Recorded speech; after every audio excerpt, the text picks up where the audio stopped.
네, 안녕하십니까.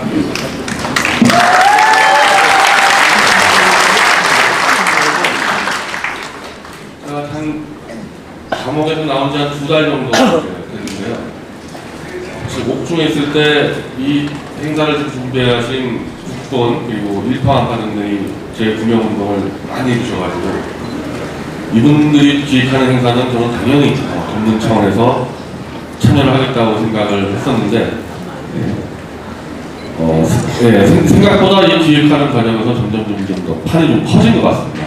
그래서 옥중에서 별로 이렇게 정보도 못 얻었는데 제가 이런 정도의 이 주장을 해도 되는지에 대해서도 조금 이제 고민을 했는데 어차피 지금 뒤에 박성현 조필 발제돼 있고 토론대를 다 돼 있으니까 당연히 이것은 제가 옥중에서부터 그리고 나와서 2달 동안 개인적으로 고민했던 문제들 이렇게 식으로 가면 어떨까 그런 개인적인 제안이라고 받아들여주시면 좋겠습니다. 이미 저 지금 제목에 그냥 나와 있습니다. 보수통합의 대원칙은 탄핵의 정치적 실패 인정인데 이 내용만 보면은 탄핵 반대구나 딱 감은 잡겠지만 분개하는 분들이 있을 거예요. 무슨 말이냐면은 정치적 실패 인정 그러면은 탄핵이라는 그 안에 들어가 있었던 야만성, 폭력성, 사기, 거짓 다 빼고 그 문제는 다 빼고 정치적으로만 슬쩍 실패 인정하면 되는 거냐? 오히려 우리 태극기 드는 동지들이 분개를 할 수 있을 것 같아요. 내가 볼 때. 거기에 대해서 제가 설명을 드리는 건데 이 전체적으로 지금 제가 잡은 주제는 탄핵을 반대했던 사람들 중심으로 우리가 어떻게 보수통합의 원칙을 제시하고 우리가 어떻게 외형을 확대하느냐 그 입장에서 얘기가 하는 겁니다. 그런 식으로 이해해 주시면은 좀 분개하는 마음이 좀 사그라들 수 있을 거라 생각합니다. 넘겨주세요. 먼저 간단하게 이 보수 문제를 좀 정리를 하는 게 좋을 것 같아요. 이게 의외로 보수주의, 자유주의 이런 부분들이 혼선이 좀 빚어지는 부분이 있어서 이번 기회에 좀 교과서적으로 좀 정리를 해놓으면은 다양한 데서 이제 이론 같은 게 오히려 쓸데없는 오해가 줄어들 수가 있을 것 같거든요. 제가 참고한 책은 지금 이 폴 슈메이커 시카고대 교수의 진보와 보수의 12가지 이념, 그리고 저기는 윤건차 교수의 한국 현대 사상의 흐름, 그리고 사실 한 권이 빠졌는데 양동환 교수의 사상과 언어, 요 3가지 책을 가지고 종합 정리해서 정리하는 겁니다. 크게 어긋나지 않을 거예요. 3책 다 비슷합니다. 이 사상에 대한 정확한 이 개념에 대해서는 좀 넘겨주시죠.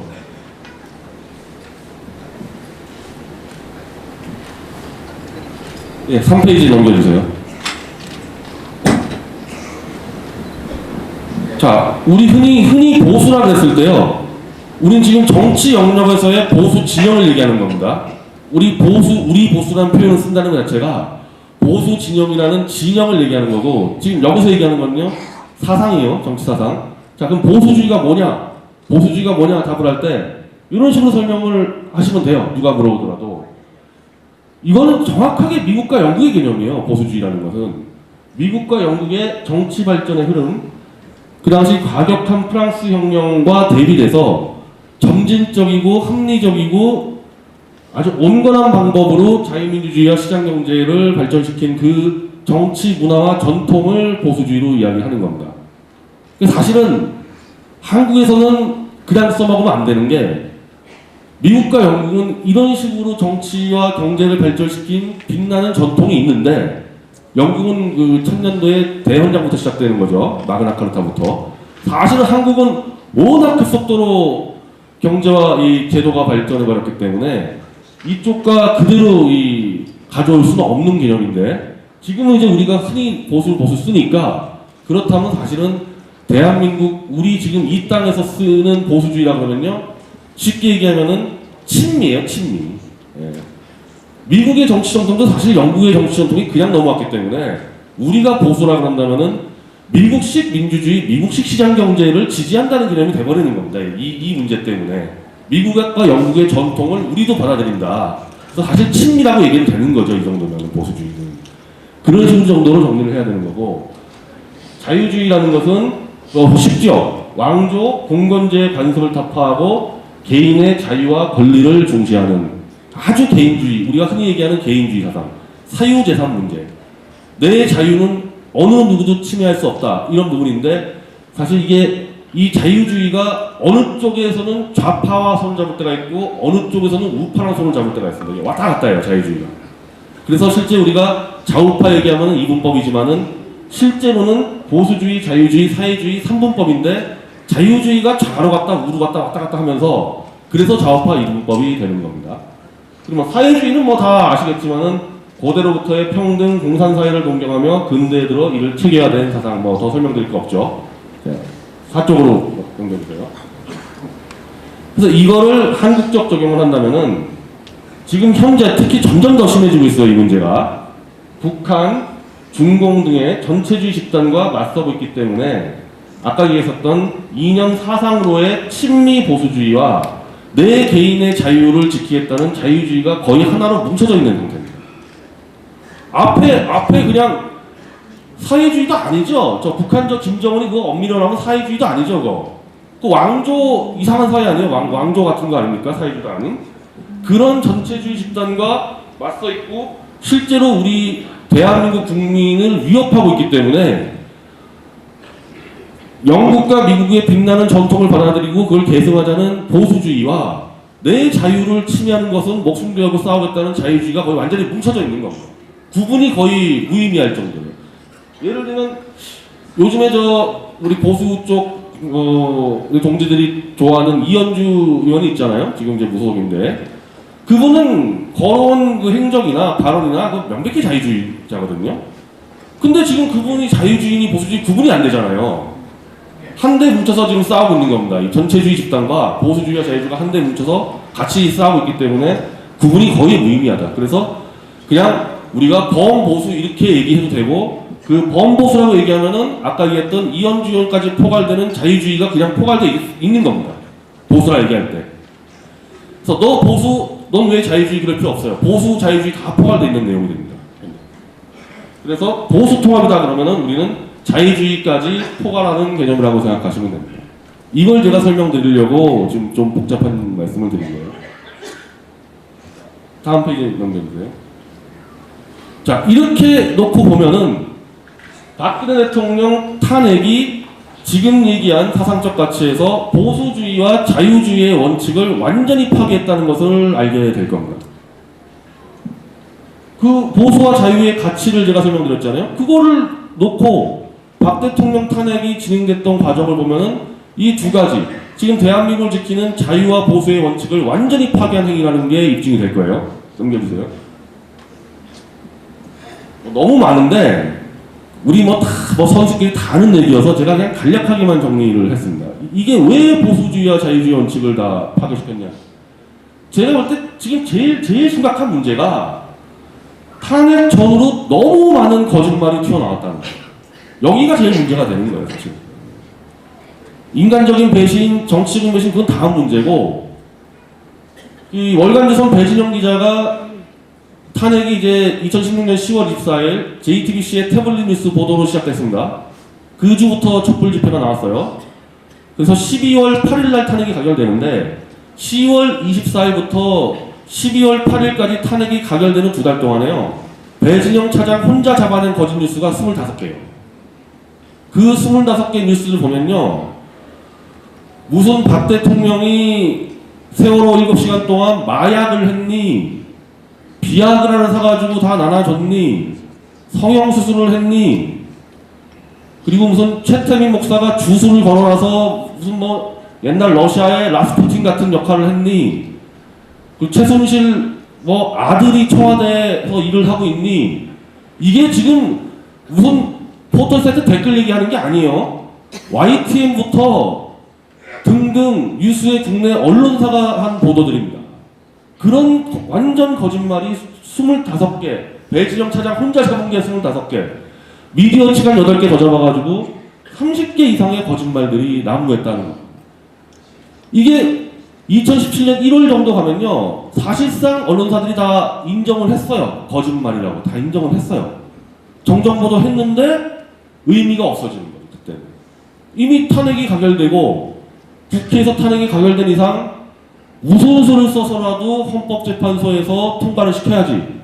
국회의원 200명 이상이 탄핵을 가결시켰는데 헌재가 정확히 따져서 사실관계를 만약에 탄핵을 기각시켰으면은 국회의원 200명 정수명 다 날아가는 거 아닙니까? 그러니까 목숨 걸고 이 거짓말을 그대로 관철시켜 버린 겁니다. 그럼 왜 거짓말이 자유와 보수의 원칙을 무너뜨리느냐? 기본적으로요. 영미식 시장주의 민주주의 전통이 유지되려면요. 아주 깔끔하고 깨끗한 법치주의가 유지가 돼야 돼요. 그게 핵심입니다. 그게. 그러니까 이른바 선진국과 후진국 차이를 보면은 법치가 되냐 안 되냐가 핵심이거든요. 그냥 마음 놓고 칼 들고 강도들이 막 돈을 뺐는데 경찰이 치안이 안 된다. 그럼 그건 후진국인 거고 안전하게 국민들이 살 수 있다는 게 선진국 아닙니까? 그럼 법치주의 근간 무너진다 그러면은 그거는 당연히 이 후진국인 거고 또 하나는 내 개인의 생명과 재산이 보장이 안 되잖아요. 법치주의가 무너지면은 어떻게 개인의 생명과 재산이 보장이 되겠습니까? 이 거짓말로 인해 가지고 법치가 완전히 깨져버렸다. 뭐 더 복잡한 설명할 것도 없이 헌법재판소의 탄핵 인용 판결문 자체가 수많은 거짓으로 이루어져 버렸어요. 그때 나오자마자 아주 복잡한 팩트였지만은 우종찬 기자가 바로 탄핵 가결되자마자 일주일 뒤에 분석을 해서 헌법재판소의 판결문에 그냥 다 사실관계가 거짓말이 막 들어가 있는 겁니다. 그 안에 탄핵을 가결을 잘했다 못했다를 떠나가지고 헌법재판소 판결문에 거짓말이 들어가 있다. 이게 법치주의가 유지되는 나라입니까? 저기서 한번 그렇게 했잖아요. 저기서 저 탄핵 일국의 대통령을 끌어내리는 탄핵 결정문에서 거짓말이 자유자재로 들어가 있으니까 그 뒤로 국정농단으로 최소한 제가 서울구치소에서 확인한 것만 60명이에요. 서울구치소에 국정농단으로 감옥에 들어온 사람 60명입니다. 그 사람들의 이 기소장부터 판결문은 그냥 마음대로 거짓말 다 들어가 있는 거죠. 제 사건 1심 판결 제가 명예훼손으로 5년 구형을 받고 2년 선고를 받았어요. 1심에서. 둘 다 한국식 기록입니다. 건국이는 명예훼손으로 5년 구형 한국식 기록, 2년 선고 한국식 기록입니다. 김경재 총장님이 징역 8개월에 집행유예 2년이에요. 한 10위 안에 들어갈 거예요. 아마 그 총장님도 명예훼손 사건에서. 1심 판결문에 거짓말이 왕창 들어가 있어요. 내가 하지도 않은 집회를 내가 신고도 안 하고 참여도 하지 않은 집회를 갖고 그걸로 그냥 형량을 때립니다. 주경을 때리고. 그러니 제가 했던 집회는 정확히 합법 집회거든요. 다 신고하고 한 집회인데 합법을 가장한 불법 집회. 이런 표현 들어가 있습니다. 아니 이거 어떻게 법을 지킵니까? 나는 경찰에 신고하고 평화적으로 다 경찰 안내를 받으면서 집회했는데 이걸 합법을 가장한 불법 집회라고 해버리면은 내가 어떻게 집회를 하는 얘기예요? 저만 그렇게 했냐는 겁니다. 이 모든 국정농단에서 관련된 판결문이 거짓말이 막 들어가 있다는 거죠. 이러면 개인의 안전이 보장이 안 되잖아요. 법치가 다 무너지고. 그것 때문에 이게 이 탄핵이 무시무시한 한마디로 야만적이고 폭력적이었다는 겁니다. 보수를 지키기 위해서 탄핵을 했다? 그런 식으로 얘기를 합니다. 보수를 지키기 위해서 탄핵을 얘기했다. 그런 식으로 얘기를 해요. 탄핵 세력들. 이걸 얘기해보란 말입니다. 이런 식으로 다 거짓으로 시스템을 망가뜨려 놓고 무슨 보수를 위한 탄핵. 그 사람들이 얘기하는 보수는 지금 제가 설명한 보수하고 다른 보수인 거예요. 자, 한번 자, 이건 아까 얘기했던 자유주의 문제인데 다 연결돼 있죠. 개인의 인권이 완전히 파괴되고 있습니다. 이건 자유주의의 원칙을 그대로 어긴 거죠. 박근혜 대통령의 인권은 그냥 끝장이 났잖아요. 끝장이 나버렸잖아요. 이분의 최소한의 사생활, 그러니까 탄핵과 관계없는 사생활, 그것도 거짓말로 다 들춰버렸죠. 거짓말로. 이 인권 자체가 없어져 버리는 거예요. 최순실까지도 마찬가지고 남재준 전원장 국정농단 관련된 60여 명이 다 제가 파악하기로는요. 저기서 뇌물죄로 들어온 사람이 딱 한 명인데요. 최경환 부총리가 딱 한 명인데 그거는 국정원 특활비를 그냥 공적으로 받은 거예요. 개인적으로 무슨 기업돈 받은 게 아니라. 근데 그분 하나 딱 빼면요. 다 싸그리 직권남용입니다. 범죄가 다 직권남용. 직권남용이라는 건 뭐 잘 아시겠지만은 일 좀 열심히 해버리면 그냥 선을 넘어서는 건데 그게 바로 검찰의 포토라인 딱 한 번 세우면서 그냥 완전히 무너져 버린다는 겁니다. 개인의 도덕성이고 뭐고 싸그리 무너지는데 그 대한민국 법치주의의 수장이라는 양승태 대법원장까지 감옥에 들어오지 않았습니까? 그분도 직권남용이에요. 그분도 직권남용으로 들어와 버렸습니다. 자, 이제는 요즘에 좀 이슈가 되죠. 일본 강제징용 문제 판결문 갖고, 야, 이거 원래 이용훈 대법원장 때 나왔던 대로 대법원에서 파기환송해서 강제징용 선배를 인정하는 판결을 내렸다가는 지금 이 같은 꼴 난다. 일본이 무시무시하게 보복을 해서 한일관계 파탄 플러스 한미관계 파탄, 한국은 아시아에서 끝장나겠다. 그래서 박근혜 대통령 쪽과 양승태 대법원 쪽이 논의를 좀 한 거 아니에요? 이거 심각하다 문제가. 그걸로 감옥 들어갔잖아요. 양승태 대법원장이 지금 그거 가지고 직권남용이라 그래서. 이거는 공적 인권, 사적 인권을 다 무너뜨려 버렸다는 거예요. 이것도 과연 보수를 지키기 위한 탄핵인 거냐, 이 부분 대해서도. 이거 말고도 수두룩한데 역시 우리 다 뭐 탄핵을 반대하는 사람들끼리 얘기니까 다 넘어가겠습니다. 네, 넘겨주세요. 자, 표현의 자유 안전파괴. 아까 얘기했지만요. 지금 명예훼손 사건이라는 게요. 원래 기본적으로 다 벌금 100, 200으로 끝나는 사건들이에요. 웬만하면. 자, 참고로 이희호 여사가 무슨 미국의 흑인 의사와 뭐 바람을 폈다. 이거 완전히 유언비어죠. 그 허무맹랑한 유언비어를 지속적으로 유포한 사람의 형량이 벌금 500만 원입니다. 그게 벌금 500만 원인데 제 거를 떠나서요. 자, 김경재 총재님 그때 서울역 집회 때 그 말씀하신 거 제가 이 초안 잡아드렸는데 삼성에 돈을 거뒀다가 아니라 거두어 들였다 요 표현 가지고 징역 8개월 나옵니다. 징역 8개월. 표현의 자유가 완전히 박살나버린 거예요. 박살난 거예요. 징역형을 막 때려버려요. 그리고 지금 우리 동지 한 명 지금 또 감옥에 있어요. 서울구치소에서. 방자경 씨라고 감옥에 있습니다. 그 문재인 아버지가 인민군 대위했다. 물론 입증되지 않았지만은 그런 정도 의혹 제기했다고 지금 징역 10개월 받고 지금 감옥에서 복역하고 있습니다. 마구잡이로 그냥 감옥에 집어넣어버려요. 이제는 비판만 했다면은. 네. 아, 저는 30분으로 돼 있기 때문에 3시까지 하겠습니다.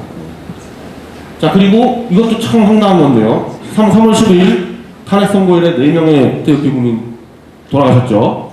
지금 우리 공화당 그것 때문에 지금 강화문 텐트 치지 않았습니까?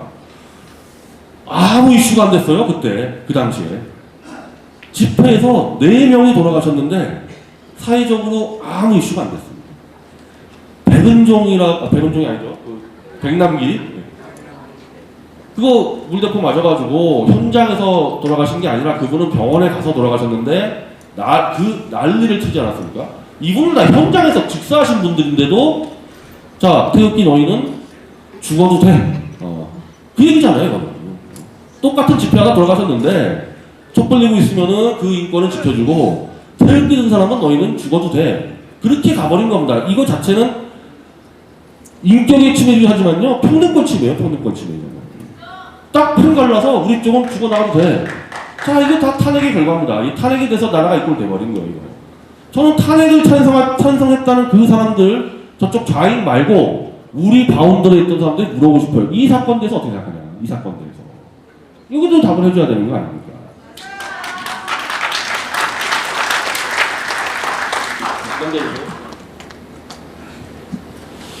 자, 사기와 거짓 탄핵으로 등장한 문재인 정권의 독재 폭정인데요. 제가 옥중에 있을 때도 그렇고 여기 와서도 나와서도 그러는데 장난이 아니죠. 지금 문재인이 하는 게. 옛날에 김대중 노무현하고도 완전히 다르죠. 막 나갑니다. 어떻게 저렇게 막 나갈 수 있을까를 고민해 보면요. 야, 윤석열을 검찰총장에 앉힌다. 윤석열 손에 의해서 최소한 서울구치소만 60명이 감옥에 들어왔는데 그 칼잡이를 이제 검찰총장에 앉힌다. 이거는 쉽게 얘기하면은 내 뒤는 없다. 그러니까 문재인 쪽에서는 아무런 고려를 안 하는 거예요. 정치적인 최소한의 타협이나 이런 거는 생각 안 하고 있기 때문에 저런 인사할 수 있는 거죠. 조금이라도 제야 보수나 제 덕분에는 야당과 타협할 생각이 있으면 절대 저런 인사 못 하지 않습니까? 근데 막 해버립니다. 그리고 박근혜 정권에 대한 보복은 그렇다 치고 전 정권인 이명박 정권까지 다 잡아들였어요. 이명박 정권까지도. 지난 정권에는 지지난 정권까지 다 잡아들이고, 아까 말씀대로 명예훼손 사건으로 마구잡이로 잡아들이고, 초상식적인 최저임금 인상으로 민생을 파탄시켰는데, 이렇게 가는 과정에서 자유한국당이 못 막은 부분도 있고, 그건 그 무능력한 사람들의 책임이지만은, 이렇게 갈 수 있는 문재인이 갖고 있는 힘이 뭐냐? 바로 탄핵으로 집권했기 때문에 이렇게 되는 거예요. 탄핵으로 집권했다는 얘기는 우리 오른쪽을 그냥 완전히 돈이나 처먹고 최순실이나 받들어 모시는 쓰레기들로 밟아버렸기 때문에 이게 가능한 겁니다. 정상적으로 집권한 게 아니잖아요. 그동안 대한민국을 지켜온 보수 전체를 그냥 무참히 무너뜨리고 집권한 거 아닙니까? 탄핵이라는 거는. 그렇게 집권했으니까 이런 짓이 가능하다는 거죠. 예. 한 장 넘겨주세요.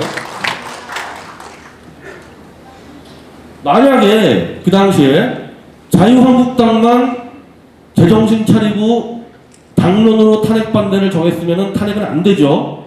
쪽수상 200명을 못 채웁니다.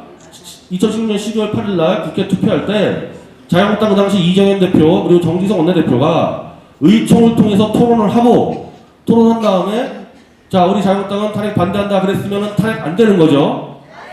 그럼 탄핵이 안 됐으면은 이미 그 당시 박 대통령은 3인방을 내보냈고, 전체적으로 국정쇄신을 하고 가급적 국내정치 손을 떼고 국제 외교 안보 등을 관리하면서 1년 동안의 임기를 마쳤을 거 아닙니까?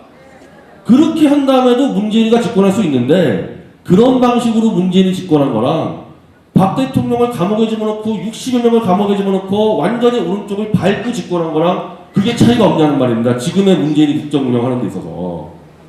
그것 때문에라도 당연히 탄핵은 그 당시에 반대했어야 되는 겁니다. 탄핵을 찬성했던 사람들이 그렇게 얘기를 해요. 자, 박 대통령 탄핵을 시키지 않으면 문재인이가 뭐 대선 때 이긴다. 원래 민주주의는 결과보다는 과정으로 가는 거 아닙니까? 과정이 정상적으로 갔어야죠. 설사 문재인이가 집권하더라도. 정상적으로 집권했으면 이런 짓은 못한단 말입니다. 문재인이가. 여기에 대해서 책임을 져야죠. 여기에 대해서. 자, 그러면서 왜 밑바닥에서 오늘 같은 토론회도 열리고 있죠. 지금 오늘 같은 토론회도 사실은 그냥 열리는 게 아니죠. 끊임없이 한겨울이고 한여름이고 태극기 들면서 끝까지 탄핵 진실 밝히자고 했던 분들의 힘으로 이런 토론회가 열리는 거죠.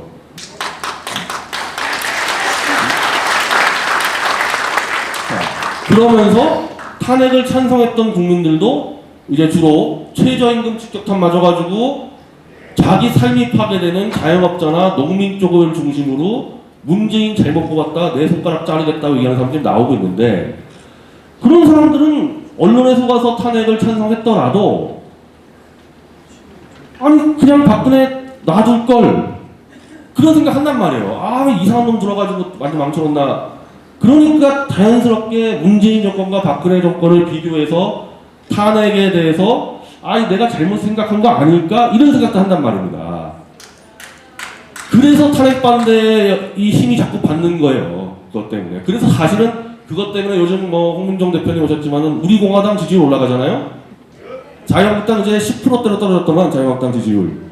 그렇게 되는 거예요. 그 문제 때문에. 민생에서 아니 내가 왜 탄핵했을까 이렇게 돼서 막을 수가 없다. 그 탄핵 반대에 대한 국민적 여론은. 그래서 박근혜 대통령 탄핵에 찬성한 보수층도 문재인 정권을 탄생시킨 탄핵에 대해 후회할 수밖에 없는 상황이 되어버렸다는 거죠. 만약 문재인이가 잘했으면요, 탄핵 묻혔을 수 있죠. 문재인이 잘했으면. 이것 때문에 탄핵은 또 올라온다는 겁니다. 읽어주세요. 자, 서울역과 광화문 지금 제가 나와서요, 옥중 출소한 다음에 제가 깜짝 놀란 게, 이 태극기 집회 인원도 인원이지만요, 포스트가 엄청 생기고 있어요. 포스트가. 여기저기 사방팔방 그냥 광화문에서 포스트가 최소 10개는 생기는 거예요. 태극기 집회. 이게 나중에 서울 시내 전역으로 가고 전국 전역으로 가기 시작하면은 그게 바로 이제 좌익식으로 표현하면 들불 들고 일어나 버리는 건데, 이거 못 막는단 말입니다. 이거를. 근데 이거를 막으려고 애쓰는 데가 자유한국당과 조선동아중앙인데, 제가 옥중에서는 유튜브를 볼 수도 없고 인터넷 독립 언론도 볼 수 없고 유일하게 제가 보는 게 조선일보였는데, 조선일보 논조 계속해서 박근혜 대통령 묻고 가자, 탄핵은 입고 가자, 탄핵이 이슈가 되는 순간에 보수가 분열된다. 1년 내내 조선동아중앙이 그 작업하지 않았습니까? 탄핵을 묻고 가자. 자, 결과만 얘기하자 이거예요. 묻는데 성공했냐? 그래서 탄핵에 지금 묻혔냐? 못 묻었잖아요. 못 묻었으면 전략을 바꿔줘야죠, 조중동도. 자기들 힘 가지고 막을 수 있는 시대가 지났어요. 거기 막아버리니까 다 유튜브로 몰려가 버린 거 아닙니까? 유튜브가 보수 성지가 돼버렸잖아. 조선중앙통화에게 저는 반성을 요구하는 게 아니에요. 제가 오늘 오전에 오다가 조선에 좀 대기자고 통화를 했어요. 전략 실패라도 인정해라. 못 막았는데 언제까지 자기들 사설로 덮고 가자 해서 덮을 수 있냐 당신들. 이제 조선중앙통화 힘이 떨어졌다. 그 현실을 인정해라. 그렇게 해줘야 된단 말입니다. 사람들도. 자, 넘겨주세요. 자, 여기서 이제 뭐 거의 결론인데 바로 탄핵이라는 정치적 실패입니다. 죄송합니다 이게. 네. 제가요 이 김경재 총재님이 이제 방송 나오면서 여러 가지 가이드라인을 제시하는데 거기서 좀 힌트를 얻고 나경원 의원이 펜앤마이크 인터뷰할 때 거기서 좀 힌트를 얻었습니다. 자, 저는 이 세 명한테 인간적으로 반성을 요구할 생각이 전혀 없어요. 뭐 반성할 사람들도 아니고. 근데 정치적인 결과에 대해서는 책임을 져야 된다. 뭐 속으로 뭐 반성하지 않더라도 아니 정치라는 게 계속 자기의 판단에 대한 결과에 책임지는 건데 우리가 잘 아는 박정희 대통령이 내 무덤에 침을 뱉어라는 얘기는 내가 한번 소집껏 해볼 테니까 내 결과에 대해서 책임 물어라 그 얘기 아닙니까? 정치에서 결과에 대해서 책임을 안 진다? 그거는 김정은 같은 자들. 민주주의 정치는 무조건 결과에 책임져야 돼요. 펜앤마이크 이창섭 대표가 나경원에게 이렇게 물어봅니다. 자, 결과적으로 저런 문재인 같은 폭정이 시작됐는데 탄핵의 결과에 대해서는 책임을 져야 되는 거 아닙니까? 이렇게 계속 물어보니까 나경원 원내대표가 저는 문재인이가 이런 사람인 줄 몰랐습니다. 문재인은요 자기 자서전 운명에 그대로 적어놓은 대로 하고 있어요. 갑자기 뒤통수 치는 게 아니라 자기 자서전에 하겠다고 얘기한 거 다 하고 있습니다. 좋다 이거예요. 그러면 정치인으로서 문재인이가 누군지 몰랐던 거에서도 책임은 져야죠. 책임져야죠. 그래서 정치적 책임을 지라는 겁니다. 정치적 책임. 실패했다. 탄핵엔 우리는 정치적으로 실패했다. 나 문재인이가 좋은 사람인 줄 알았는데 몰랐다. 책임을 지라는 거예요. 반면에 김무성 전 대표는 여전히 탄핵의 정당성을 주장하고 있습니다. 불가피했다. 이거는 안 되는 거예요. 결과에 대한 책임을 지는 자세가 아니란 말입니다. 그래서 불가피해서 탄핵한 결과가 이 모양인데 이 모양 이꼴돼서 책임을 안 지겠다는 얘기잖아요. 나경원 원내대표처럼 문재인이가 누군지 몰랐다? 저는 보수통합에 들어올 수 있다고 봅니다. 아마 정말 받아들이기 싫겠지만은 어쨌든 이 기준에 들어온다는 거예요. 그렇지만 김무성 같이 나는 반성하지 않는다, 불가피했다. 이거는 보수통합에 못 들어와요. 보수가 아니에요, 보수가.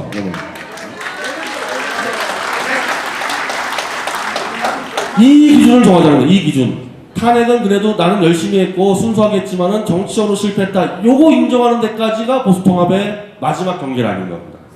여기까지입니다.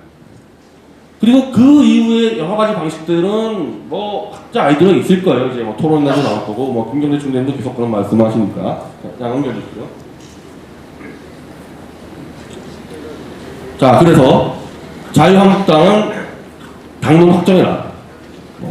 3박 4일 뭐 워크숍을 가든 뭘 하든 정치적 실패했다고 당론으로 확정하라는 겁니다. 딴 거 할 거 없어요.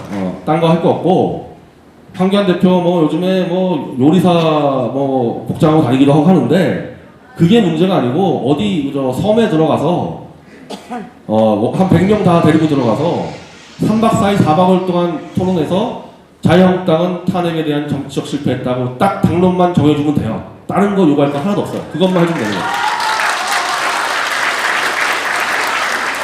그리고 그 다음에 이제 김무성이든 홍준표 씨든, 홍준표 씨는 박 대통령을 쫓아낸 사람이잖아요. 반성을 하는 여러 가지 이벤트 할 수 있겠죠. 적에 대하지만. 그리고 마지막으로 저 이제 우리공화당 얘기만 하고 정리하겠습니다. 네, 넘겨주세요. 지금 우리공화당에 대해서는요, 힘을 받습니다. 힘을 받아요. 그래서 지금보다 꽤 큰 힘을 받을 테니까 우리공화당은 이제 어깨 힘을 뺄 때가 됐다. 왜냐하면 지금까지는요, 소수로서 그냥 생존해서 버텼기 때문에 뻣뻣하게 버틸 수밖에 없었거든요. 근데 이제 저는 우리공화당이 큰 하나의 상수가 됐기 때문에 굉장히 유연해져야 된단 말이죠, 이제는. 보수통합을 실제로 주도할 수 있으니까. 그래서 저는 이걸 좀 더 큰 판자라, 이건 박 대통령 개인 정당 아니다. 뭐 저는 사실 전신은 애국당 출신인데, 박 대통령 개인을 위한 정당이 아니라 진실을 위해서 거짓과 사기에 맞서 싸우는 근대 선진형 정당이라고까지 좀 개념을 확장했으면 좋겠습니다. 제가 얘기하는 거는. 그래서 보수 진영 통합 작업이 지금부터 시작되는 거예요. 이 시작될 때 박 대통령 뭐 올해 안에 나오시지 않겠습니까? 그 흐름에 박 대통령이 힘을 보탤 수 있도록 작업들을 해줘야 되는 거예요, 지금부터. 자, 양당이 다 이거 있잖아요. 자유한국당 이거 하고 우리공화당 이렇게 하고. 이 정도 되면요, 이 정도만 되면은 보수통합이 무리 없이 잘 될 거라고 저는 확신합니다. 자, 발제 지금 3시가 됐기 때문에 제가 약속된 30분이 돼서 이 정도로 마치겠습니다. 감사합니다.